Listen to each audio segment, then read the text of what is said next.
Bismillahirrahmanirrahim. Alhamdulillahilladzi dzamina sa'adata fid dunya wal akhirah liman amana wa 'amilal a'mala shalihah. Asyhadu an la ilaha illallah wa anna Muhammadar Rasulullah hadan nasa ila siratim mustaqim. Liman salakahu faza bil 'izzi wan na'imil muqim. Segala puji milik Allah yang menjamin kebahagiaan di dunia dan di akhirat bagi barang siapa yang beriman dan melakukan amal soleh. Aku bersaksi tiada Tuhan yang wajib diibadahi selain Allah, dan sesungguhnya Nabi Muhammad adalah utusan Allah yang menunjuki kepada kita semua ke jalan yang lurus. Bagi barang siapa yang mengikuti jejaknya, niscaya akan mendapatkan kemenangan dengan kemuliaan dan kenikmatan yang abadi. Qala Allah Ta'ala fil Qur'anil Karim, A'udzu billahi minasy syaithanir rajim. Al-yauma akmaltu lakum dinakum wa atmamtu 'alaikum ni'mati wa raditu lakumul Islam dinan. Telah kusempurnakan agamamu untukmu dan telah aku cukupkan nikmatku untukmu dan aku ridhoi agama Islam sebagai agamamu. Amin ya Allah. Bapak-bapak, ibu-ibu yang dirahmati Allah Subhanahu wa taala, mari kita panjatkan puji dan syukur kehadirat Ilahi Robbi yang mana telah banyak sekali memberikan kepada kita semua berbagai kenikmatan, yaitu diantaranya nikmat iman, nikmat Islam, nikmat sehat, nikmat kesempatan, nikmat taufik serta hidayahnya, sehingga kita semua pada hari ini bisa hadiri pengajian Bukhari ini dalam keadaan sehat walafiat.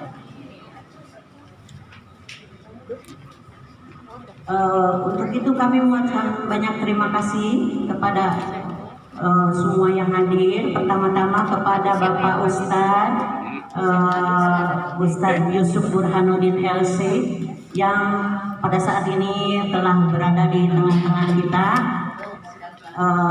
Juga kepada ibu-ibu semua yang telah hadir, semoga kehadirannya, langkahnya yang tentunya disertai dengan niat yang baik untuk bertolabul ilmi, semoga akan menjadi amalan yang diridhoi Allah Subhanahu wa taala dan dicatat sebagai amal soleh.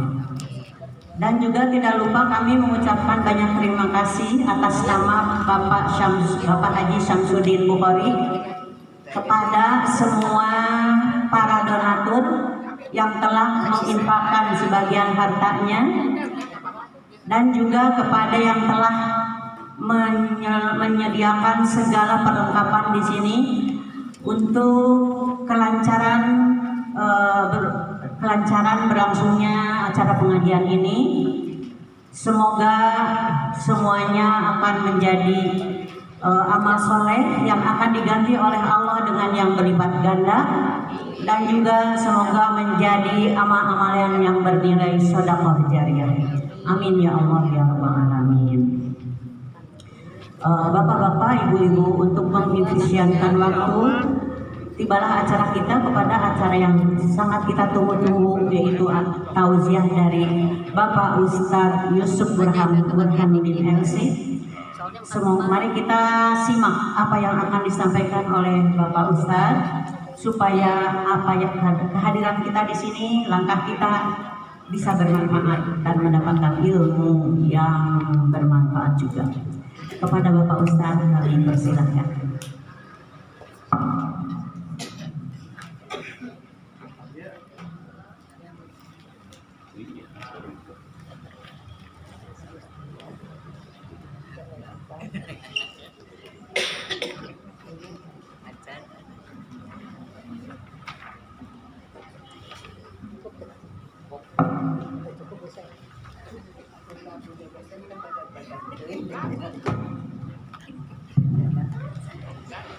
Bismillahirrahmanirrahim. Alhamdulillahirabbil alamin. حمدا كثيرا طيبا مباركا فيه كما يحب ربنا ويرضى. أشهد أن لا إله إلا الله وحده لا شريك له وأشهد أن محمدا عبده ورسوله الذي لا نبي ولا رسول بعده. أما بعد، يا أيها الناس اتقوا ربكم الذي خلقكم من نفس واحدة وخلق منها زوجها وبث منهما رجالا كثيرا ونساء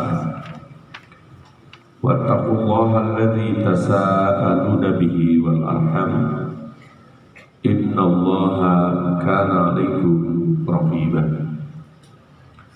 Para bidadari surga yang dimuliakan Allah,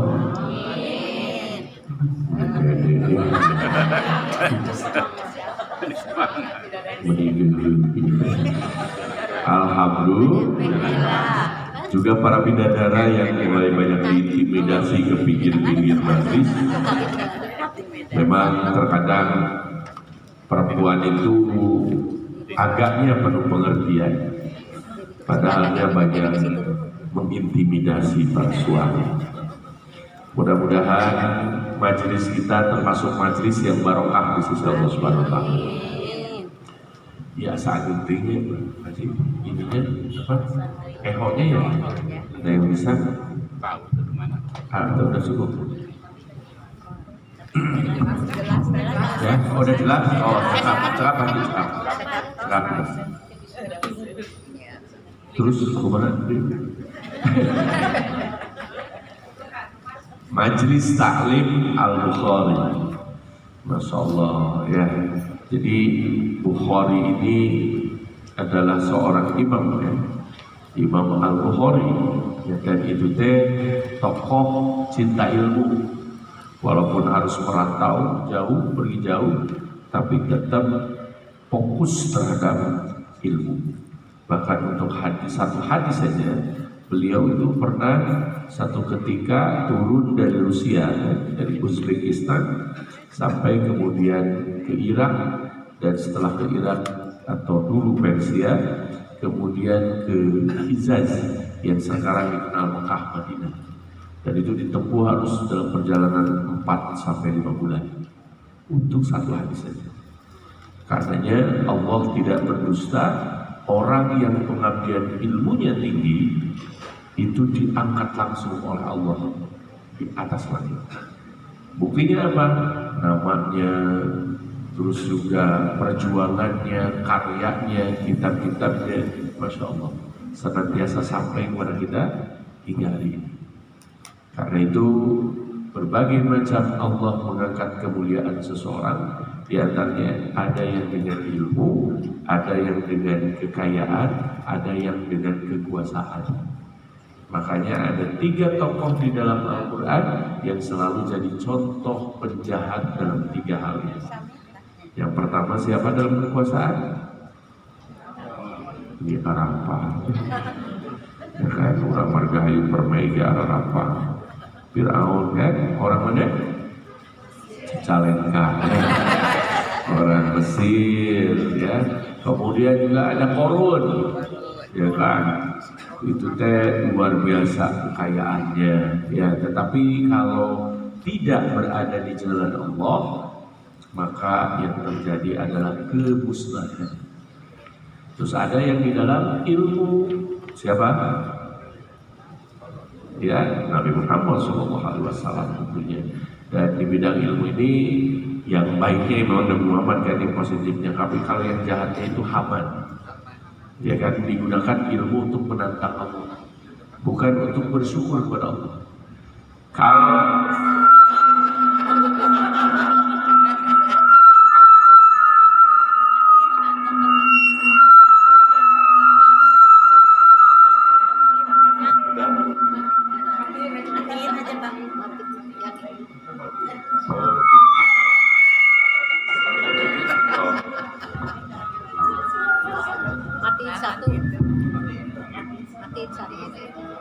cek pertanda apakah ini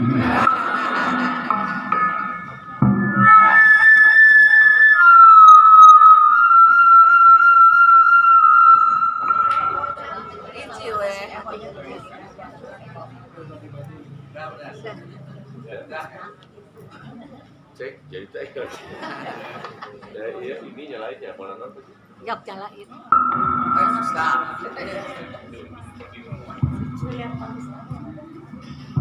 Saya kekagetan sekarang. Dialihkan loh Pak. Cek, cek, cek. Oke, itulah yang ingin saya sampaikan. Kita tutup dengan doa. Oke, ada pesan-pesan dulu. Judul pagi hari ini The Power of Istighfar, kekuatan istighfar. Tapi makalah yang disebarkan dan itu kurang, mohon maaf ya, itu tentang dosa. Saya catat Al-Quran dan hadis yang berbicara tentang dosa, ya, meledos kekarasa. Gitu. Jadi kadang tengaku ari bauna kemana-mana. Itu karena ada efek ya. Tapi itu juga bagus nanti buat bahan bacaan sebagai pengantar. Karena tadi enggak makalahnya ada yang The Power of Istighfar, cuman tadi enggak keburu memperbanyak ya. Nanti insya Allah kita akan sampaikan yang ada di makalah, kita tinggalkan dulu yang itu. Kalau yang mau, maka itu teh bagus banget ya isinya karena tulisan saya. Ya, amin ya. Terus nanti boleh disebar yang nggak dapat itu sampai 4 lembar misalnya, ya kan? Kalau yang mau atau ini biar nggak nulis nanti. Ya. Oke, Bapak Ibu sekalian yang dirahmati Allah Subhanahu Wa Taala, azanillahu yakum. Di dalam surah Nuh ayat 10 sampai ayat 12 Allah Subhanahu wa taala menegaskan, A'udzu billahi minasyaitonir rajim.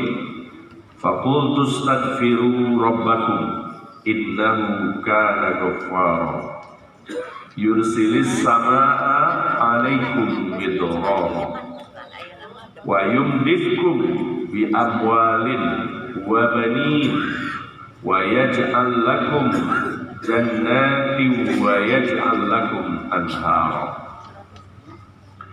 Fakultu, maka aku berkata, kata Nabi Nuh, ya, istaghfiru rabbakum, beristighfarlah kepada Rabb kalian. Innahu kana ghaffara, karena sesungguhnya Allah itu Maha Pengampun.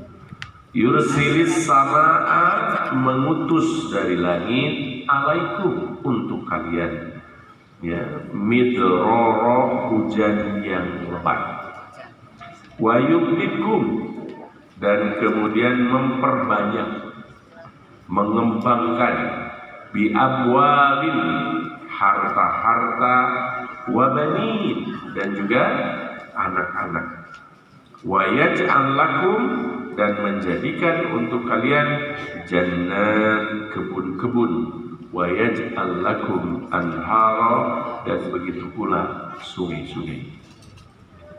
Ayat ini begitu dahsyat, menginformasikan kepada kita tentang beberapa hal. Karena itu nanti coba perhatikan, jangan sampai meleng atau pergi ke alam yang lain. Ya, jadi ini Masya Allah begitu dahsyat dikatakan oleh Nabi Nuh kepada umatnya. Kan ini surah Nuh ya. Surah Nuh yaitu menceritakan tentang Nabi Nuh dan juga umatnya. Istaghfiru rabbakum, beristighfarlah kepada Rabb kalian. Pertanyaannya, kenapa nyuruh umatnya beristighfar? Dosa apa gerangan yang dilakukan oleh umat Nabi Nuh?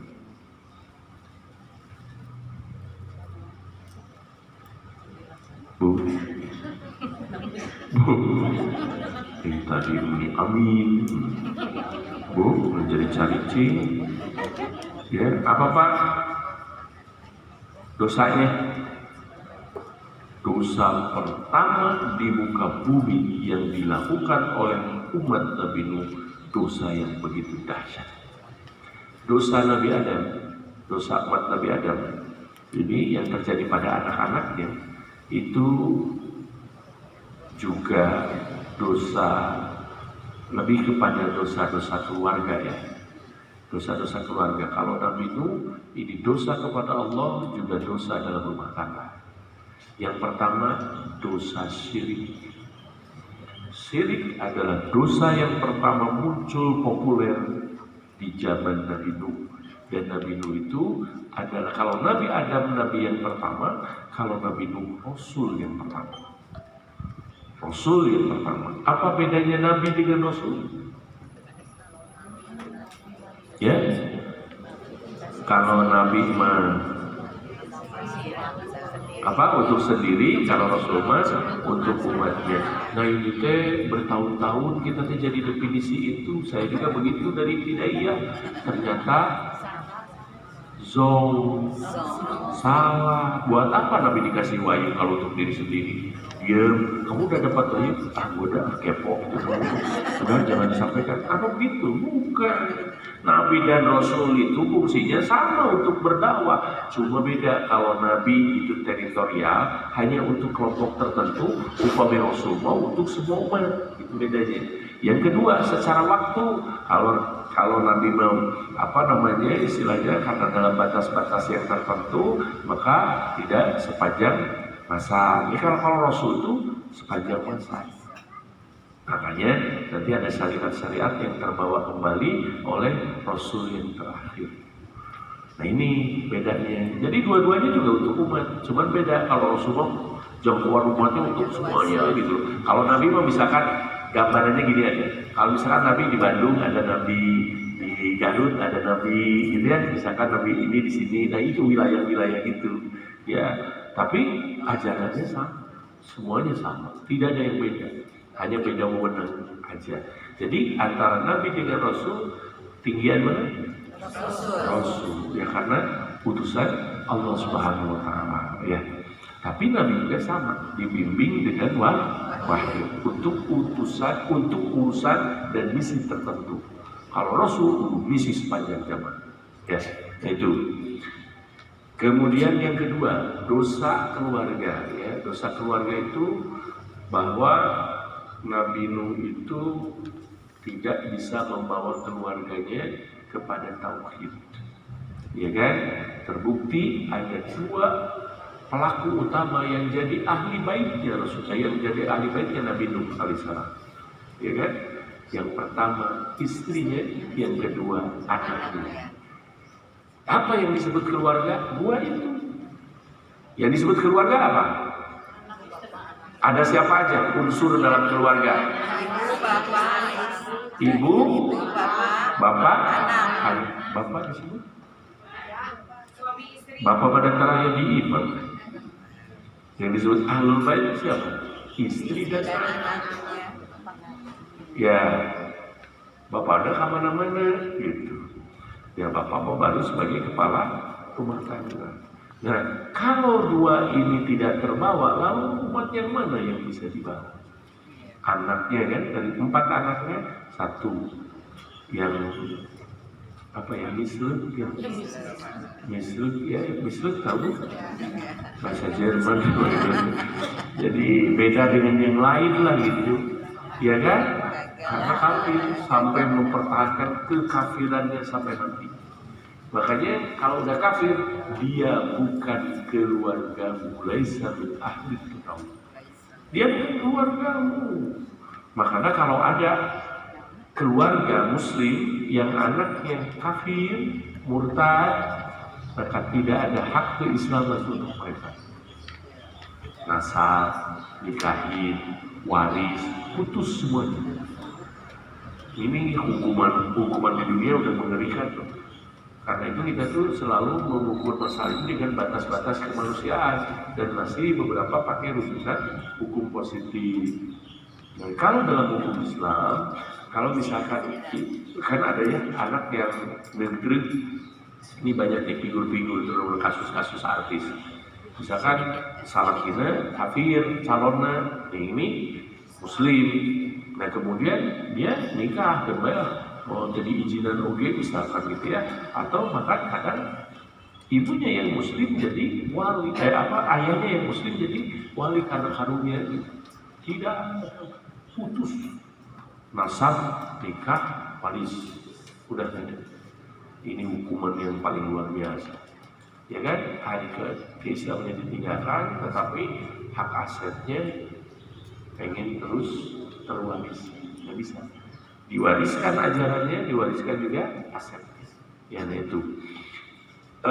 Oke. Kemudian kepada istrinya dosanya, ya. Istrinya juga ya tidak ikut Nabi Nuh, ya. Namanya siapa? Istrinya Nabi Nuh? Ibu Nuh, ya pintar. Nyonya Nuh, ya. Bunuh, gitu ya. Enggak boleh bukan mereka. Oke, itu di antara dasar. Makanya apa yang perlu diistighfari? Yang pertama, pelajaran dari kasus Nabi Nuh itu di antaranya yang pertama adalah jangan sampai keimanan kita tercampur syirik. Ini dosa besar. Bahkan dosa yang tidak akan diampuni oleh Allah Subhanahu wa taala. Itu adalah dosa syirik. Hanya hati-hati, ya. Jangan sirik ketika ngelihat tas seorang lain baru. Kita mau cemburu itu, ya. Sirik itu menyekutukan Allah. Ya. Dan sirik ini terjadi bahkan dalam kasus kecil sekalipun. Sirik yang paling kecil kata Rasul itu adalah riya. Ya kan? Riya. Makanya para ulama mengajarkan keikhlasan itu sangat luar biasa, bahwa menurut mereka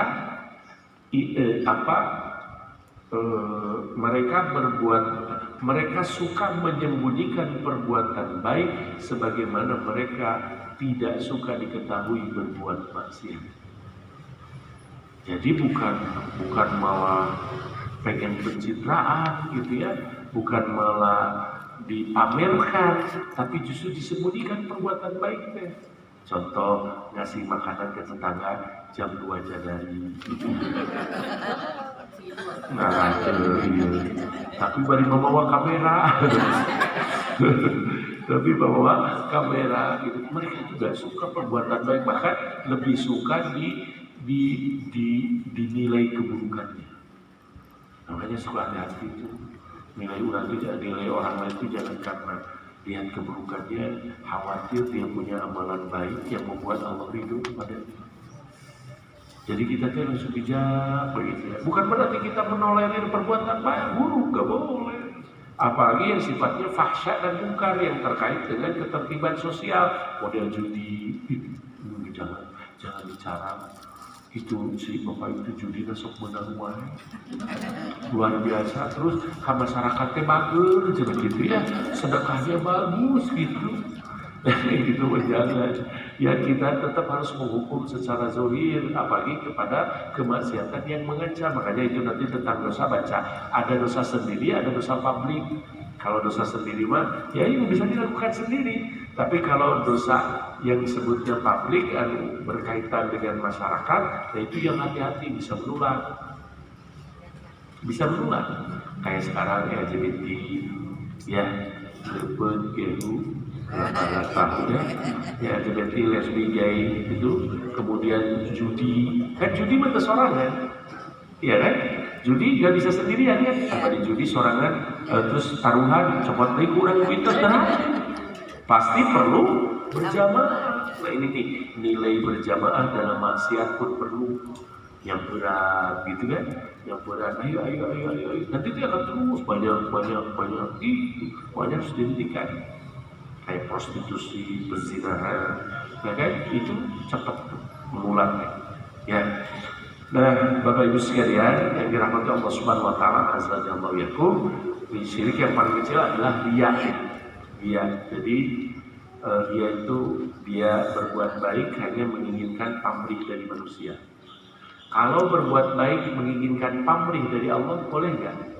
Saya sakit, kemudian saya sedekah ke dokter, sedekah dokter kan 25 juta. Ya, sedekah misalkan ke warga atau gimana, saya doain ya mudah-mudahan sembuh, saya bikin masjid misalkan apa gitu, kemudian dibagikan, boleh? Boleh sambil minta doa? Bukan boleh, wajib kita minta doa. Diperintahkan oleh Allah. Makanya ikhlas itu tanpa pamrih apa-apa. Bullshit, bohong. Gak bisa manusia tanpa pamrih. Yang justru minta pamrih sama Allah itu wajib. Ud'uni fastajib lakum. Minta doa, minta pamrih sama Allah, dan minta ijabah. Falyastajibu li, minta ijabah sama Allah. Itu adalah jaminan dari Allah. Boleh, silakan, bahkan harus diperintahkan oleh Allah. Kita minta pamrih hanya dari Allah Subhanahu. Yang salah itu minta pamrih dari sesama manusia. Nggak boleh kita berbuat baik karena orang, nggak boleh, ya kan? Nah itu. Nah, innahu kana ghafara, sesungguhnya Allah itu maha pengampun. Sekalipun kita mungkin berbuat syirik, gitu ya. Berbuat syirik ini, masya Allah, makanya agar kita tidak terjerumus kepada syirik, maka kita harus mempelajari tauhid. Bagaimana cara mentauhidkan Allah yang benar. Agar kita tidak terjerumus bid'ah, maka kita harus belajar sunnah. Nah inilah kenapa ilmu tinggi di dalam Islam, kapasitasnya itu, levelnya itu paling tinggi. Orang yang berilmu itu paling tinggi, ya, di hadapan Allah Subhanahu wa Ta'ala. Apalagi ya mungkin ya syirik-syirik sekarang itu udah mulai milenial, Bu. Hati-hati, saya mengamati ini ada perkembangan konten syirik konten yang berbau-bau syirik ya. Yang pertama dalam soal pengobatan, ini ada yang kemudian disebut dengan ruqyah. Ya, punten ya, ruqyah itu bahasa Islam dan itu bahasa sunnah. Ini biar gak salah paham. Ruqyah itu bahasa agama, doanya ada dan disunahkan. Tetapi kenapa ruqyah menjadi kabur maknanya? Karena diselewengkan. Ya, jadi ruqyah itu seolah-olah jadi sihir, jadi juri, jadi kesurupan, jadi hanya soal-soal itu. Padahal ruqyah itu ibu demam panas, budak demam panas, kemudian diusapkan, baru mengucapkan misalkan surah Al-Fatihah, Falaq Binas, itu boleh. Silakan diusapkan deh, ya harus panggil tim ruqyah, apalagi tim pemburu hantu, jurinya saat maneh, jurinya mana, ya kan?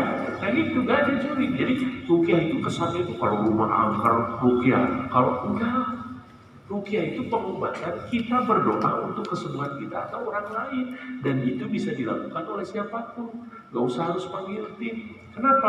Mahal. Kalau tim mau di televisi kan udah tenang, nggak bisa dilakukan sebelum tidur kan? Itu memang ada. Nah ini yang saya kira sarung kalau tanpa ilmu. Jadi sama, kita nggak bisa melihat, kita harus objektif, mana yang boleh, mana yang enggak. Ya kan? Nah itu tentang ruqyah. Terus yang kedua, konten-konten hantu di dalam TikTok sekarang itu banyak. Ya, jadi seolah-olah hantu ada. Ini bukan untuk kita, generasi kita nih. Jadi bahkan ayo nama juri-juri oke berarti kalaluan. Bahkan pentas selfie ya alun-alun. Ya kan? Banyak bisa gitu ya. Jadi itu seolah ya yang nggak ada diada-adakan. Ya kan? Kemudian yang ketiga, apalagi juga saya mengimbau ya kepada para calon legislatif atau penguasa, jangan sampai gelap mata demi kekuasaan, sampai harus meninggalkan keimanan. Ada orang-orang yang kemudian percaya nanya ke sana, nanya ke sini, gak cukup dengan survei. Tolong sebagai umat Islam, maka kita jaga tauhid dengan baik, ya kan? Karena teman-teman nanti akan memimpin masyarakat. Kalau masyarakatnya tidak bertauhid, maka azab mudah datang. Istighfar, segera kalian bertobat. Apa rewardnya dari Allah? Kalau masyarakatnya makmur, baldatun thayyibatun wa rabbun ghafur, Allah mengampuni, tandanya apa? Satu, yursilis samaa alaikum midrar, bakal diturunkan hujan yang lebat. Lamun hujan turun wae sehingga sampah kebakaran, ya kan? Ini kita ujian ada berat sih Pak. Ya kan, hujan nggak turun, akhirnya markas sampah ya TPA itu bakaran sehingga coba ditutup aja satu pintu soal sampah aja. Itu akibatnya bisa sampai murang-maring ibu-ibu di setiap rumah. Iya, sampah numpuk, ada yang bawa dan satu aja sampah, belum listrik, belum air. Coba satu aja ribu, akhirnya kan sebulan ongkosnya. Ya kan, sebulan kita nih. Misalkan sampah kali aku, air kesini, kena nggak? Kena nggak kalau? Karena kita beda negara ya. Jadi kadang juga kan sama. Jadi besok kalau nggak sama, kalau nggak, ya apa? Kebakaran. Kenapa? Iya, karena nggak turun hujan gitu. Ini hujan ini faktor rahmat pertama terhadap dosa atau tidaknya masyarakat. Hujan. Nah, saya kira di luar negeri kita lapin, tapi ya salju, ya ada sunatullah juga. Tapi nanti sunatullah itu tetap Allah yang mengatur, tidak hanya sebagai gejala alam, tapi juga gejala masyarakat. Nah, kita kalau orang-orang masalah, orang-orang ilmuwan mah hanya percaya kena gejala alam. Wah, tidak percaya lah, mau dosa mau tidak dikasih rahmat. Betul, kata Al-Quran begitu. Tapi ada juga yang dosa, ya. Ada azab yang tiba-tiba datang karena memang umatnya berdosa. Bukan karena gejala alam. Dan kita percaya, mereka terpercaya baik namanya. Kalau mereka nggak percaya, kita nggak kita percaya. Cuma kita aturan percaya gejala alam, percaya juga gejala dosa. Dosa yang dilakukan banyak, terlalu banyak di dalam Al-Quran kan. Yang gay dimusnahkan, yang syirik juga dimusnahkan, ya kan? Yang perbuatan-perbuatannya itulah prostitusi dan sebagainya, keangkuhan, kesombongan dalam ilmu dimusnahkan oleh Allah. Banyak sekali contohnya di dalam Al-Quran. Kemudian wa yumdidkum bi amwali, hartanya juga akan berkah. Kalau orang bebas dari dosa, hartanya itu berkah. Sekalipun dia sehari dapat 10 juta, tapi dosa. Amin ya Rabbal Alamin. Jadi barokah. Iya kan? Ada orang-orang yang dapat 100 juta tapi nggak pernah 2.000 sekalipun sampai di masjid, sampai ke majelis taklim, sampai ke madrasah, bahkan ke tukang parkir B, duka teli. Masya Allah, betapa pelitnya seseorang. Ini kenapa? Kenapa seorang itu pelit? Karena gak percaya uang itu dikembalikan Allah. Kalau orang yang beriman percaya, makanya ya sabar-sabar ayah misalkan kotak amal, ayah itu 2 lembar 100 jadi 5.000, makan waktu kita, no 5.000, si gadutnya, beriman. Nah cuma Ustaz yang penting makan ikhlas, walaupun letih gitu ya. Jadi kerma letih sombong gitu ya. Nah, jadi pasti akan memberikan yang terbaik untuk Allah Subhanahu wa Ta'ala. Hartanya jadi berkah, wabadin, keluarganya jadi banyak. Nah, inilah ada kasus Imam Hasan Al-Basri itu pernah ada yang nanya. Ya, pernah ada yang nanya. Yang pertama datang kepada Imam Hasan Al-Basri bahwa di kampung kami itu paceklik, kemarau, belum turun hujan. Belum turun hujan. Nah, apa doanya? Kata Imam Hasan Al-Basri, istighfarlah. Datang lagi dia kedua, wahai Imam, kami itu, wahai Syekh, kami itu minta doa karena kami ini punya sakit yang udah lama banget ya sembuh-sembuh. Kata dia, beristighfarlah. Terus kemudian datang lagi yang ketiga, saya bangkrut dari perusahaan, pekerjaan saya terlunta-lunta jadi pengangguran, minta doanya. Kata beliau, beristighfarlah. Si istrinya ngepoin dari dapur bener. Ini kok istighfar kabeh, itu gimana? Ya kan, kok kenapa? Wahai suami itu kenapa Anda semua orang yang datang itu kemudian disuruh beristighfar, padahal beda-beda kasus?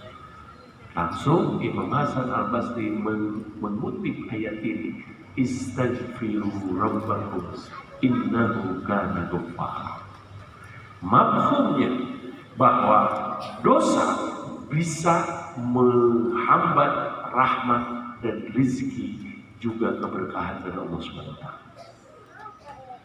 Artinya tidak, orang kan banyak, aduh ini susah kerja segala macam gitu ya.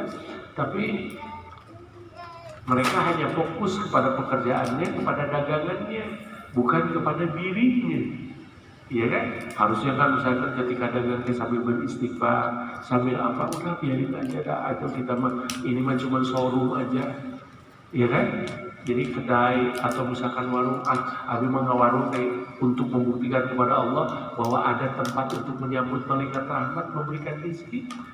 Apa itu bukan urusan kita, udah kita mau berikhtiar, tapi ya ada marketing, misalkan ada marketingnya kita ngaji aja. Ya ngaji dihadap tekeun baru mau gitu ya, beres ngaji baru ya bicara kotamu gitu. Jadi itulah banyak cara bagaimana mengundang ya pertolongan Allah untuk perdagangan kita. Kemudian wayaj'al lakum jannat, dan menjadikan kebun-kebun, ya kan? Wa anhara wayaj'al lakum anhara, dan juga sungai. Sekarang ada tren baru di Pangalengan dan Ciwidey, banyak camp-camp gitu ya. Orang itu seger ketika stres melihat apa? Hehejauan, kebun-kebun. Kemudian anhar kan sungai. Pokoknya mahal tuh. Kalau di depannya ada sungai, ada taman, ada hutan, itu mahal banget. Sekarang mah karena orang di kota tuh macet, terus segala macam. Wah, ada. Terus belum aja lagi kerjaan dan sebagainya, stres. Dan akhirnya pergi Pangalengan, ke Ciwidey gitu ya, kalau apa ke tempat-tempat wisata karena pengen yang sepi ya. Pas dinu sepi asa eueuh batur hayang rame, maka balik deui ke kota gitu ya. Sababna di kota tempat ngalah duit, pas di tempat wisata beak duit, akhirnya terus stres pulang balik kecil banget gitu. Tuh kalau tanpa iman capek. Di saat ramai kita bisa ingat Allah, di saat sepi kita berzikir kepada Allah, ya kan? Nah itulah. Kemudian Bapak Ibu sekalian, kita jangan kalah oleh Rasulullah SAW. Beliau teladan yang utama. Dikatakan dalam hadis Abu Hurairah radhiyallahu anhu, anna Rasulullah SAW yaqul, bahwa Rasulullah SAW bersabda, wallahi demi Allah, inilah astaghfirullah, aku itu suka beristighfar kepada Allah Subhanahu wa taala, wa atubu ilaihi, dan bertobat kepadanya. Fil yaumi, dalam sepanjang hari, aktar min sab'ina marratan, lebih dari 70 kali. Padahal Rasulullah itu sudah diampuni dosa-dosa, tapi justru rasa syukur itu. Ini buktinya apa? Kenapa Rasul sudah diampuni tapi beristighfar? Bisa dipahami kan? Kalau misalkan, mohon maaf, permisalan, jangan sampai dipotong videonya. Kalau saya Nabi misalkan, kalau udah diampuni kayaknya bakal bebas ya. Saya menyantai ya, berbuat maksiat sedikit maka udah gimana kan gitu. Tapi kenapa Nabi justru ketika diampuni semua dosanya, justru beliau beristighfar? Tandanya, tapi ini rahasia Pak, jangan sampai keluar dari amalan, ya kan? Jadi orang yang bersih dosanya, dia akan terbiasa suka minta ampunan sama Allah. Sebaliknya, orang yang merasa suci dan kemudian dia tidak pernah terlafalkan istighfar dan mohon ampunan kepada Allah, berarti memang dirinya penuh dosa dan kotoran. Jadi kalau orang bersih itu mudah beristighfar, mudah taat, mudah tahajud, mudah sholat, mudah apa?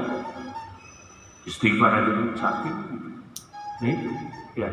Jadi, masya Allah, Bapak Ibu sekalian, banyak sekali hikmah di sebalik apa yang telah diajarkan oleh Rasulullah SAW. Kenapa Rasulullah beristighfar padahal sudah diampuni? Itu tanda syukur orang yang suci hatinya.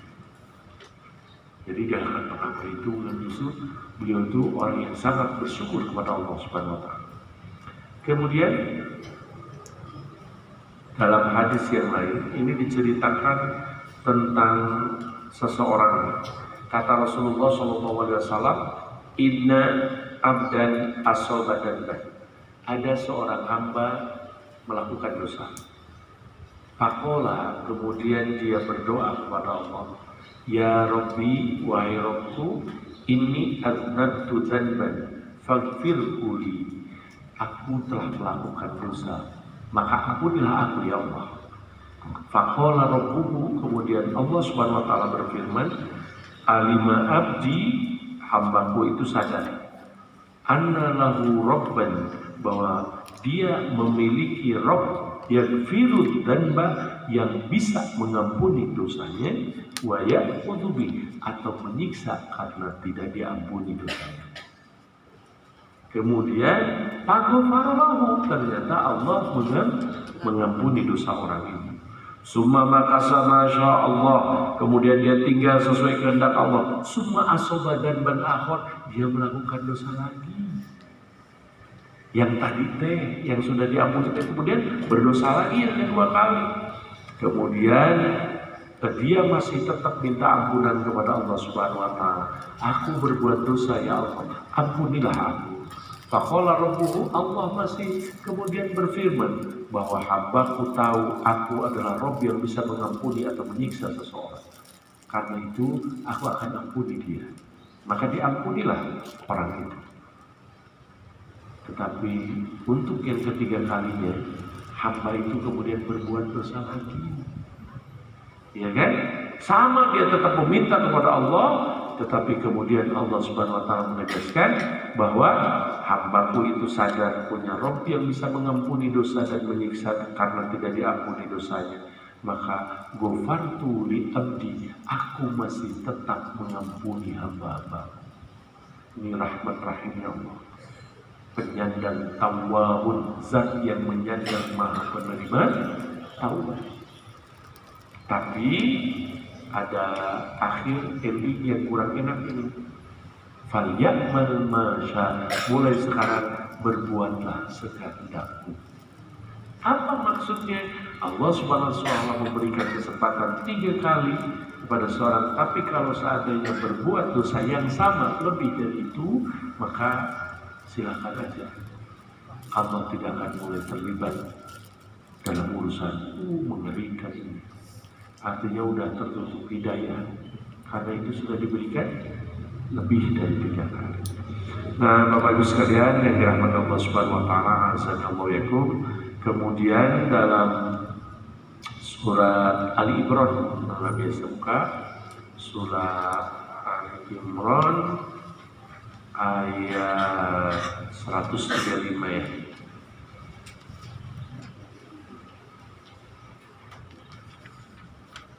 A'udzubillahi minasyaitonir rajim. Walladzina idza fa'alu fahishatan aw dzalamu anfusahum dzakarullaha fastaghfaru lidzunubihim. Ya, wa may yaghfiru dzunuba illallah wa lam yusirru ala ma fa'alu wa hum apa? Wa hum ya lamun.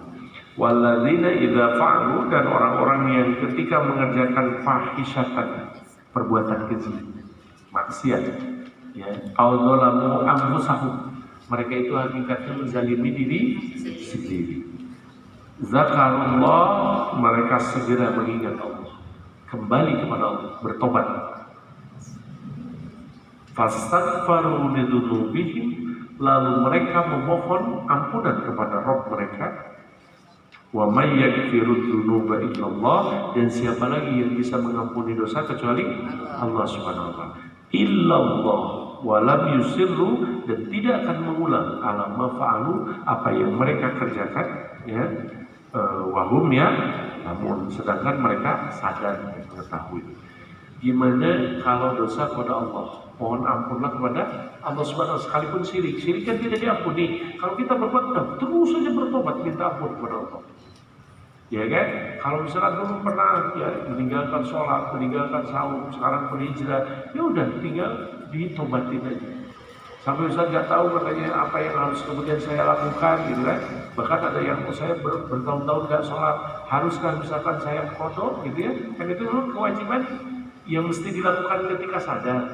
Tapi kalau misalkan waduh jumlahnya banyak dan lain sebagainya tidak tahu gitu, udah tobatin, mintalah ampun. Mulai dari dengan sholat sekarang, terus diikutkan dengan sunnah-sunnahnya. Biar gak bolong-bolong terus aja. Karena apa? Sholat itu bisa menghapus dosa-dosa yang sebelumnya. Ya kan? Sebagaimana keislaman seseorang bisa menghapus seluruh kekufuran yang pernah dilakukan. Ketika masuk Islam, maka dia suci. Jangan perhitungkan lagi. La khaufun alaihim wa la hum yahzanun. Orang yang beriman itu tidak pernah takut, ya, atas siksa yang di akhirat, wa la hum yahzanun, dan tidak pernah nyesal ketika sudah diampuni oleh Allah atas perbuatan dosa yang dilakukan. Jadi gitu. Banyak kan di dalam Al-Quran la khaufun alaihim wa la hum yahzanun. Orang itu dua, bahagia itu karena ada dua, takut, sedih. Satu, takut itu kepada yang akan datang, sedih itu terhadap apa yang telah lalu. Iya kan? Kalau takut apa? Sieun teu dahar, sieun anu ditinggalkeun maut. Takut gak makan di hari yang akan datang, atau takut karena orang tua yang meninggal di hari kemarin. Takut kepada masa depan, sieun gitu, sieun kieu. Ya kan, balik can pugu dikasih itu ya. Kalau sedih itu tentang yang lalu, tentang yang akan datang, tentang yang depan. Sedih, ditinggal ini, itu sedih. Iya kan? Sedih mah jarang, sedih, kayak bisa terboga duit, emang sedih. Duitnya sedihnya tidak kayak pas terboga duit, terus gitu. Ya, itu ya. Jadi tentang masa lalu dan masa yang akan datang. Dan kalau seandainya dosanya kepada manusia, maka dua yang harus dilakukan: minta ampun, minta maaf kepada orangnya. Kemudian yang kedua, minta ampun kepada Allah Subhanahu wa Ta'ala. Nah, kalau tidak dimaafkan gimana? Kalau kita tuh udah berkali-kali gitu kan, misalnya saya tuh udah lebih dari 3 kali dia tidak memaafkan saya, apa yang dilakukan? Ya, apa yang harus dilakukan? Apakah dia tidak akan diampunkan oleh Allah? Atas itu ngobrol sama Allah. Nah, ini harus dijawab ini. Semua itu di sini aja udah ada satu. Wa may yaghfiru dzunba illallah. Wa may yaghfiru dzunuba illallah. Tidak ada yang bisa mengampuni dosa kecuali Allah Subhanahu wa Ta'ala. Kalau kita sudah berusaha, udah jangan ambil pusing. Ya kan, kita udah minta, pokoknya saya tidak akan maafin kamu sampai kamu minum bekas cucian kaki saya gitu, yang penuh romen, ya kan? Misalkan kan jijik banget, itu apa syarat-syarat seperti itu, udah biarin aja. Kalau tidak dimaafkan, biarkan aja. Orang yang tidak memaafkan, tidak percaya sama Allah, makanya dendam. Dan dendam itu bisa mendatangkan penyakit hati. Kalau penyakit berkumpul dalam hati, maka tauhid dan keikhlasan susah tertanam di dalam jiwa. Cie-cie kan, yang Jerman pun penyakit dan kesembuhan tidak akan pernah sama, berbeda uangnya. Ya, oke, Bapak Ibu sekalian yang dirahmati Allah Subhanahu Wa Taala, azanallahu yakum. Kemudian kalau kita berbuat dosa, banyak beristighfar, maka banyaklah, terutama di sepertiga malam, kita mengucapkan istighfar. Ya, itu ketika waktu sahur ya. Al-mustaghfirina bil ashar, beristighfar waktu sahur. Jadi ketika masak, ketika ibu beres-beres, kecuali di WC dan tempat kotor, maka beristighfarlah. Ya, beristighfarlah. Jadi walaupun kalau misalkan ibu, apakah harus doa di sholat malam aja? Enggak. Selain sholat malam, ketika kita beraktivitas juga harus terus berzikir. Ya kan? Karena kan sambil masak teh astagfirullahaladzim, banding-banding sama gitu ya. Astagfirullahaladzim gitu. Astagfirullahaladzim.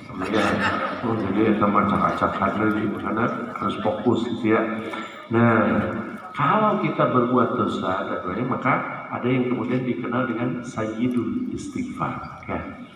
Ya, jadi Allahumma anta rabbi, ya Allah, engkau adalah Rabbku, la ilaha illa anta khalaqtani wa ana abduka. Tidak ada Tuhan selain engkau. Khalaqtani, Engkau yang menciptakan aku.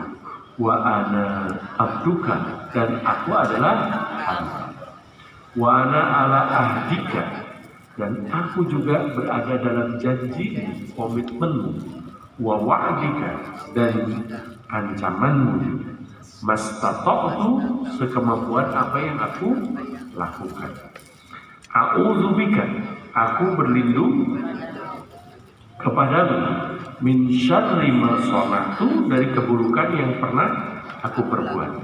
Abu ulaka bi nikmatika alayya, aku mengakui nikmat ya kepadaku, dan abu bidzanbi faghfirli, dan aku juga mengakui dosaku kepadamu, maka ampunilah aku.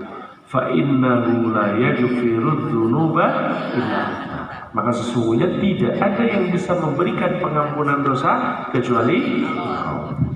Man qalaha minan nahar, barang siapa yang memanjatkannya di siang hari, mukinan biha, dan yakin ya dengan penuh keyakinan, pamata min yaumihi qabla an yumsiyah, jadi kemudian dia meninggal di hari itu sebelum sore tiba, fahuwa min ahli jannah, maka dia adalah ahli surga.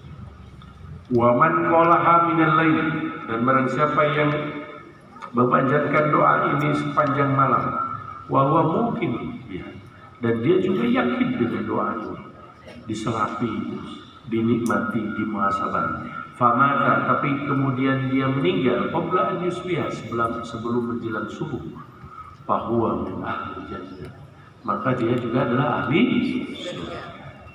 Jadi Masya Allah, ini Sayyidul Istighfar ini adalah rajanya istighfar, ya, diucapkan baik pada pagi hari atau kemudian juga pada malam hari. Ya, karena penjagaan sangat diperlukan sepanjang hari dan sepanjang malam. Yang terakhir, Ali bin Abi Thalib menegaskan, ma'alhamallahu, tidaklah Allah mengilhamkan subhanahu yang maha suci, abdan kepada seorang hamba al-istighfar, istighfar, wa huwa yuridu ayyu adzibahu, kalaulah dia hendak menyiksa seseorang. Jadi orang yang keluar senantiasa dari mulutnya istighfar, orang itu gak mungkin disiksa Allah. Jadi gak mungkin, karena istighfar adalah ilham terbaik yang diberikan Allah kepada seseorang, sebagaimana pernah diilhamkan kepada Rasulullah SAW. Jadi yang terbiasa istighfar, hatinya suci, kebiasaannya bagus, ibadahnya terjaga. Ini saja yang saya sampaikan, mudah-mudahan bermanfaat, bisa meningkatkan keimanan dan juga ketakwaan kita kepada Allah Subhanahu wa taala. Ya, maka sebelum ditutup, barangkali ada pertanyaan dari Bapak-bapak. Tidak ada? Dari silakan. Silakan ibu-ibu bertanya. Bina tanya.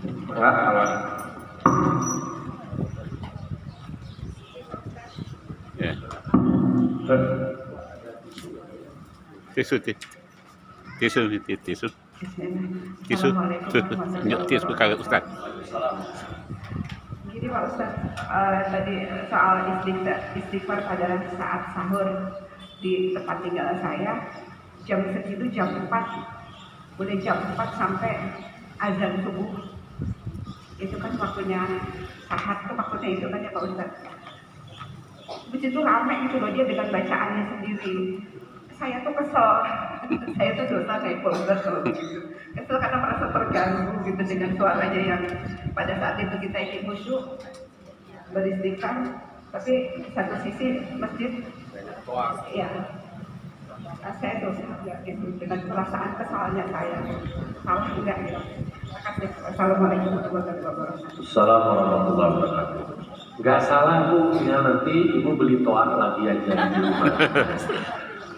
Ini yang pertama, memang di kita itu yang tersinggung kemudian ketika ada pengaturan toa. Pengaturan toa itu hanya untuk azan saja, ya, hanya untuk azan saja, atau mungkin peristiwa-peristiwa pengumuman apa Idul Fitri gitu ya, Idul Adha ya cuaca kayak gini kan, ini pakai stiker itu aja, tapi itu kan terbatas tidak keluar. Nah yang kedua, saya pernah menegur marbot saya, marbot kami di masjid itu mau kenceng kita jam 2 pas setengah 3 lah, dan jam 3 lah waktu-waktunya tahajud itu membangunkan bagus ya kan, membangunkan bagus, tapi bukan hanya sekedar bagusnya. Mending kalau marbot kebanyakan pakai kaset. Jadi makanya cek saya tuh yang bakal masuk surga kaset lagi mandi. Ya kan, kalau bacaan pun karena di itu komplek bukan hanya orang Islam, banyak juga orang kafir. Dan saya khawatir Al-Quran justru itu bapak-bapak, ibu-ibu, kalau misalkan ke Masjidil Haram atau Masjid Nabawi, pernah dengar nggak ada pengumuman yang lebih senang? Ya kan? Nggak ada kan? Udah simpe, cempling, sepi, nggak ada gitu. Punten, kita ayah sendal, mereknya Margahayu Perme, gitu kan? Ayah urang-urang Margahayu Perapat, juga aneh. Iya kan, cukup azan aja udah, setelah itu nggak ada kegiatan apapun, tetapi bermakna. Jadi sholat yang jadi pusat perhatian, itu sudah macam apa? Ya, terus juga ya kemarin juga banyak ya kemudian bertanya, seperti kan ada sholawatan kan gitu. Kalau sholawat itu kan sallallahu alaihi wasallam, terus juga yang dalam tahiyat Rasulullah Muhammad itu doa yang diajarkan oleh Rasulullah. Tapi kalau sholawatan itu lebih kepada pujian, ya kan, lagu-lagu.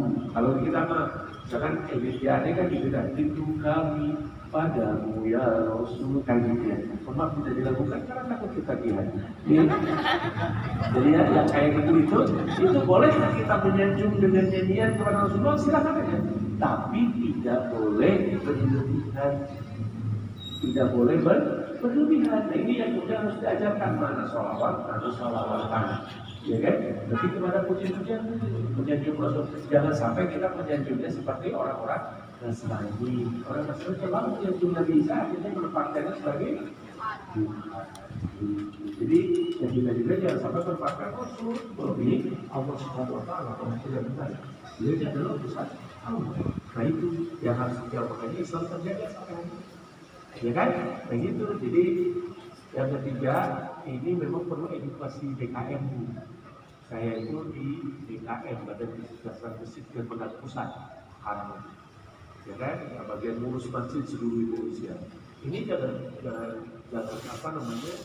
Jangan kemudian cuma nggak boleh itu, nggak boleh, bukan. Kita harus ngatur apalagi di daerah-daerah yang bukan muslim semuanya gitu. Dan bahkan yang muslim juga kadang ada yang merasa terganggu ya, secara biasa ada yang Quran begitu. Iya kan? Kan bukan ada nama waktu muslim. Ya, tapi kita nggak boleh nyalahin orang karena itu. Jangan sampai orang yang ngaji jadi ancaman buat orang lain, bukan, tapi bikin nyaman. Ini mau belum apa-apa ya, saya dengar seorang ustaz yang luar biasa keilmuannya. Suaminya itu pernah mendapatkan, bukan pernah, memang suaminya itu orang yang bukan ahli agama, tapi si ustaz ini diam beberapa puluh tahun.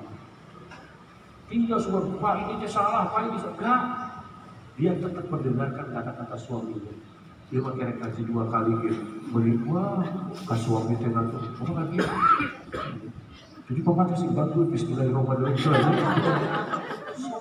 Jadi mendadak ustaz gitu ya. Sampai ke suami saya mendadak lepas biasanya pakai tangan pakai kaki kanan. Astagfirullahaladzim. Jadi jangan buru-buru, kita harus ahli, harus bijak. Dan itu semakin membaca, semakin banyak membaca buku, semakin banyak membaca petuah ulama, semakin banyak bergaul dengan orang, semakin bijak. Jadi nggak berani gitu, menilai orang selewat. Jadi kita percaya bahwa Allah memberikan kelebihan. Cuma tentu saja jangan kan mendoakan hidayah untuk orang lain sebelum orang lain saya dulu baru dapat hidayah ya Allah. Ini tetap itu mesti berubah. Ya, jadi kalau perasaan kesal tentu saja nggak boleh kesal sama orang. Ya. Kalau kesal itu biasanya sudah pilihan ya. kalau kesel gitu. Dan kalau kesel itu biasanya lama gitu ya. Nah, lila kesel karena gitu ya. Ya, gitu ya kesel. Nah, bagaimana caranya tetap kepada fokus kebiasaan kita ya. Pada kebiasaan kita aja. Jadi jangan sampai gini Bu, saya gini ya. Saya pernah ini di Singapura gitu ya, kemudian bangun agak lebih awal, ya, agak lebih awal jam 4, terus tunggu sampai sama waktunya dengan kita lah, hampir sama. Ya waktu subuh misalkan, gitu, di jam berapa, kalau tinggal ini aja dulu begitu tuh luar biasa kebiasaan ya Allah kayak kuburan itu. Ya, tapi ketika saya di Indonesia subuhnya banyak kesiangan. Ini tuh gimana? Hari adan banyak kesiangan, hari nggak ada adan pengen bangun tahajud kan gitu manusia mah. Kalau nggak punya kebiasaan, makanya kebiasaan itu namanya habit. Habit itu mau ada orang mau terganggu mau nggak kita mah tetap move on gitu. Kita mah tetap perang, kita mah tetap pada jalan kita. Jangan banyak diatur hati karena orang lain. Ya ibu capek ya, enak baca Quran gara-gara langsung dihubungi ke masjid, guys paruman bingnya, terus ke masjid dulu, paruman pun dilangin, ini paruman itu dinyalakan dulu, itu ibu, ya kan, akhirnya mau sampai jam berapa kan? Nah kalau kita pikir gitu udah, makanya bersihkan, sama ya Allah, mana gitu ya.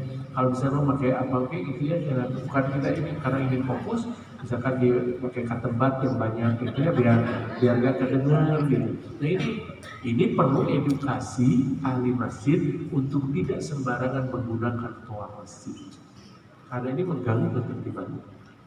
Ya kan?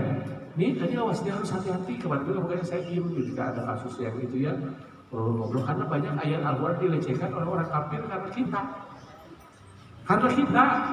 Yang mending kalau kita misalnya baca adaptasi dari gimana lagi ngajar gitu kembali, ini mah enggak. Walaupun dalam waktu-waktu tertentu memang rada nikmat juga ya, seperti di kota-kota Santri di Tasik atau apa gitu, kalau ada Jumatan dan di panjang sepanjang itu kan oh iya di Jumat ingat gitu, mengingatkan orang. Ada positifnya, tapi kalau masyarakat sudah menerima, jangan sampai kemudian Al-Quran bukan disiarkan malah gitu ya Bu ya. Alhamdulillah. Udah cukup ya. Oke. Kalau ada. Bismillahirrahmanirrahim. Pak Ustadz berbicara tadi mengenai ikhlas. Sepertinya ikhlas itu mudah diucapkan tapi susah dilaksanakan. Dan apa sih untuk ikhlas dan apa kaidah ikhlas menurut Islam? Oke, 2 jam lagi berarti Bu kaidah ikhlas. Ya, jadi ikhlas itu mudah diucapkan tapi susah dilaksanakan. Maka dari itu jangan dilaksanakan. Ya, karena susah. Ya kalau susah jangan ngomong begitu. Minta hidayah kepada Allah agar kita dimudahkan untuk ikhlas. Itu kan gitu ya. Jadi ikhlas itu hanya milik Allah. Ya kan seseorang itu bisa ikhlas, bisa memaafkan. Itu hatinya siapa yang mengendalikan? Allah. Mintalah kepada Allah. Orang istiqomah, ya kan? Yang tadinya masya Allah dia itu bejat banget kehidupannya, tapi benar-benar tiba-tiba soleh, istiqomah sampai dia benar-benar husnul khotimah. Apakah Allah bisa mengendaki seperti itu? Sangat bisa, karena Allah yang mengatur semuanya. Serahkan saja sama Allah. Nah, satu kaidahnya apa? Kata Rasulullah sangat mulia, beliau mengatakan, la tahtakirunna minal ma'rufi syai'an. Jangan pernah kau menyepelekan kebaikan sedikit pun.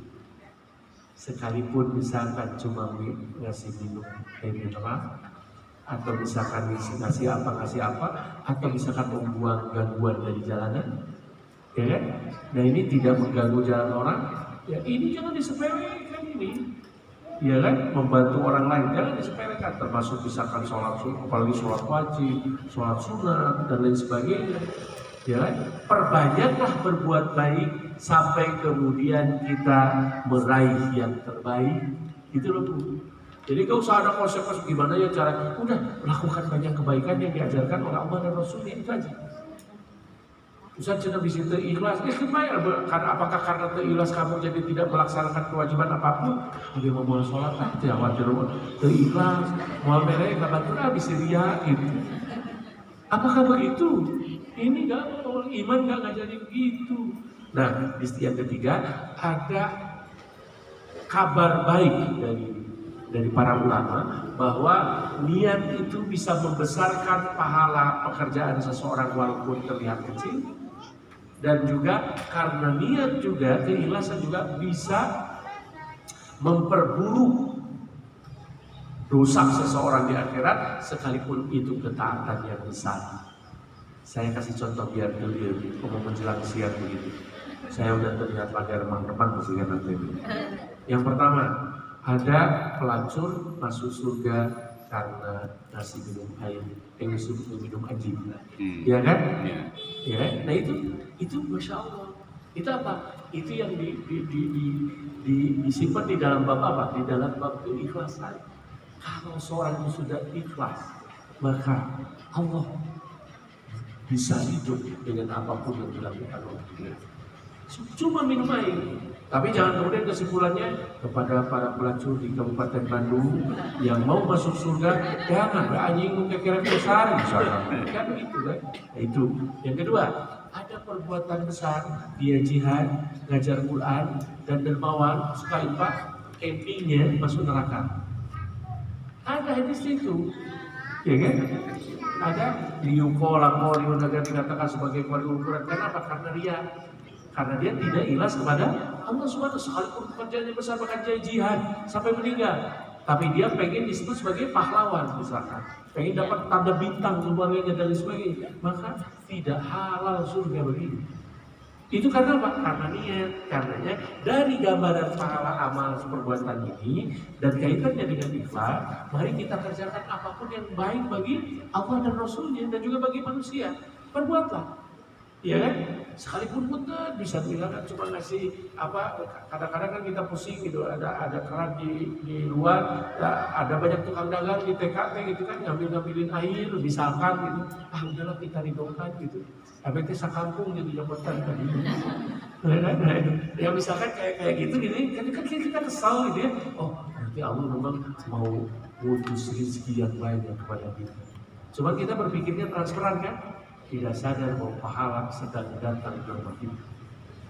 Itu kalau kita nggak ambil masjid, tapi kalau mahal tinggal di gembok teman ya.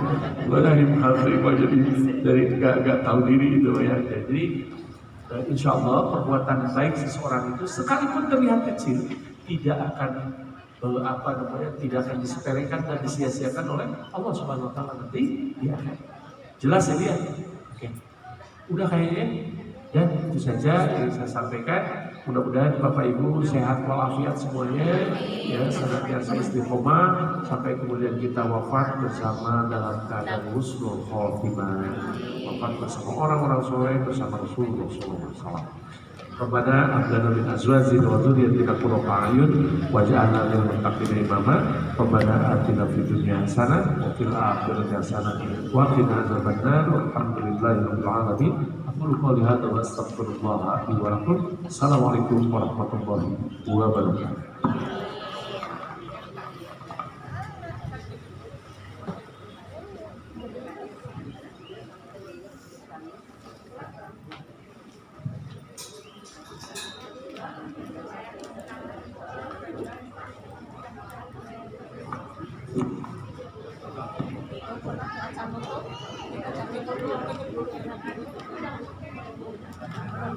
Demikianlah Bapak-Bapak, Ibu-Ibu, tausiah yang telah disampaikan oleh Bapak Ustadz Yusuf Burhanuddin.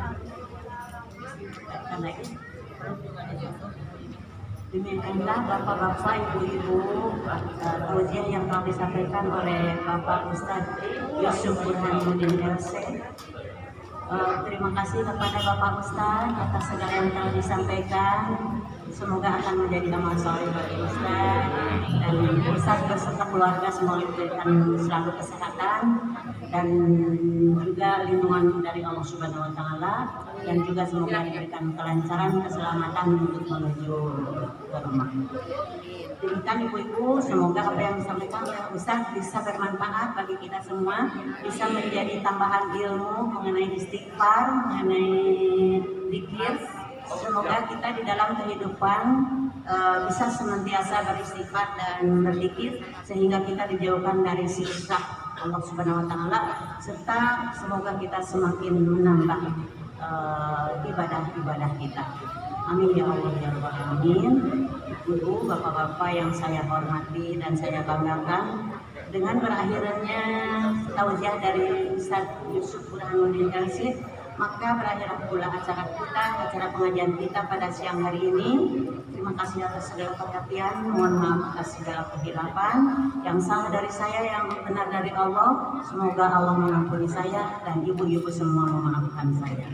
Amin ya Allah ya Rabbal alamin. Mari kita baca kafaratul masjid, yang majelis ya, doa majelis.